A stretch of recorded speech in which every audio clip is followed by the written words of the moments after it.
Hello guys, welcome back to another video. Today I'm updating you on this video here, the huge Deshojo air layer, a 10-month project. People responded really well to that video and I thought you'd want to know how it's getting on. Let's go have a look. So, here she is. It doesn't normally live here, it normally lives the other side of the garden. But I brought it over here because it's that big that I had to lift it, put it over here, then rest. But the wind came up, so I had to cable tie it to the handrail to make sure it didn't go anywhere. This is a heavy, heavy tree. So next I'm going to get this thing into the garage and we will have a better look at it. Before we actually move it down, it's probably in nicer light out here to show you the colour of the foliage now and how it's getting on. Here Ginger in the background as well. So we start down at the base. We've still got a few nice little suckers coming out. They'll be our primary branches in coming years. Got under here, future air layer there, and this is the main canopy. It's looking absolutely beautiful. Right, now let's get it in. Right, I've freed it from its cable tie prison. You guys can't see me right now, but you can hear me, which is strange to get used to. Right, I am picking it up gently. God, that's heavy. Right, I'm going to put it in foliage first. I snapped like 2 or 3 branches trying to get it over to where you just saw it then. Right, how are we going to do this? Something like that. Right, let's pop a socket set there.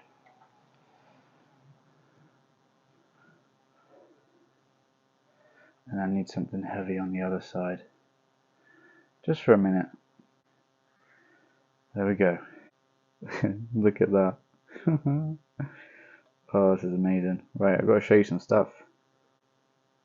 So I think one of our jobs today will be finding some branches to take off of this, try and reduce the weight a little bit, because you can see it's not really very easy to move around. First branch extended nicely, no pruning so far this year, nothing. But what I really want to show you is the roots on this thing. Are you ready? They are literally, this is why I put it in this pond basket. The roots are now beginning to air prune themselves from the basket. So it's working brilliantly.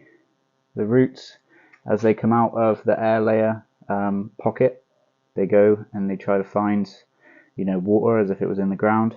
They come to the end of this pond basket, poke their head out, hit the air and go, hang on a second, that's not soil, prune themselves, and then they ramify back and you get a denser, nicer, more bonsai efficient kind of root system. So that is working really well. There's something else I want to show you, but I've got to move this, so give me a sec. Under the rocks that have been holding it in place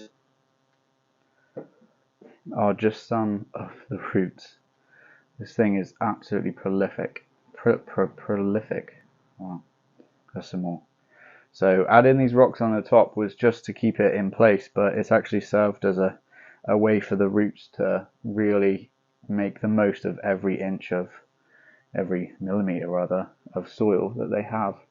So I don't normally recommend it, but it's kind of happened now. I'm going to find a way to balance it again, and then we're going to do some pruning. I mean, wow, look at that. There's so much foliage up there. Which is probably why the tree's doing quite so well. I mean, what I need to look at is assess my air layer in the future is going to be about here, and how far is that realistically actually going to go up.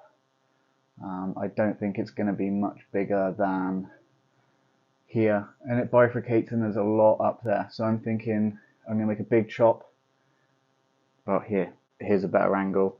Air layer is going to go around here somewhere, because that's quite a nice bend there, and then I can't imagine it going up any further than there. So to cut at this bifurcation is going to be absolutely fine, for the future of the tree. It'll also just take off some of that crazy weight, and I might be able to move it around a bit easier too.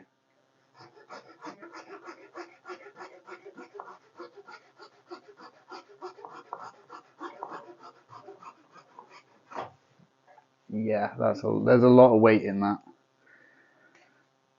Wow, that's a lot in there. Oh, that's hell of a haircut. Look at that. Look at that for a haircut. Yeah, so I think most of the weight was on that part. That's fair to say, isn't it? I think the real test will be, does it support its own weight now? So let's take that off. And I know you're screaming, oh, you should have air layered that. That would have been such a nice... Yeah, okay, but also time. Do you know what I mean? Time. I've already planned one air layer for this tree. So if I just air layer all the time, I'm never actually getting anywhere. So look. Oh my god, the tree actually supports itself now. Wow, look at that. That's a nice shot. Wow. This is tree number 1. We're gonna let that go. That can develop over the next 10 years. I don't really care in the nicest way. That's my baby right there. So I don't want to waste this amount of thickness. It's quite nice. So the first air layer, I've just set it up for the future now. So I would probably ring bark here and set up some roots. This branch will be removed. The roots will come out from here, be a nice flare, and you kind of can see it better from this angle. I don't know whether you'll be able to see it because of the leaves. Right, I'll try and zoom in or whatever so you can see what I'm talking about. There, right there, is a really nice curve. It's a real nice natural curve that's developed over many years, and I want to kind of show it off, to be honest.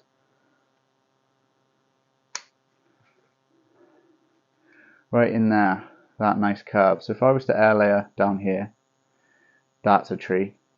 Then when that comes off, this is what we're left with, and it's sparse in comparison to what the tree's used to, so I'll probably leave it alone for a while.